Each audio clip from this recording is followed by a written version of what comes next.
Asia Siowo! Witajcie! Dziś pokażę Wam, jak zrobić stroik adwentowy. Szczegółową listę wszystkich potrzebnych przedmiotów znajdziecie w opisie tego filmu. Docinam rolki papierowe na odpowiednią wysokość, tak by każda kolejna była minimum centymetr wyższa. Z jednej strony każdej rolki naklejam białą piankę. Docinam. Obklejam każdą rolkę pianką.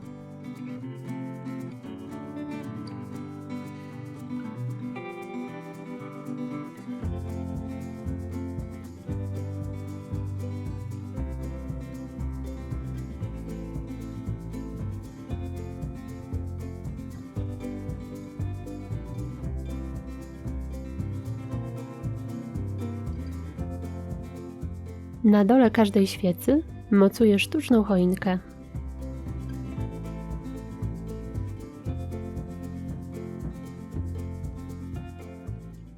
Do tektury przyklejam ozdobny papier.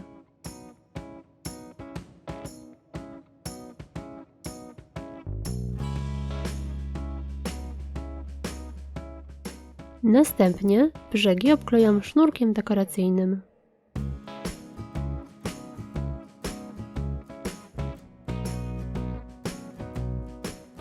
Mocuję świecę do tekturki od największej do najmniejszej.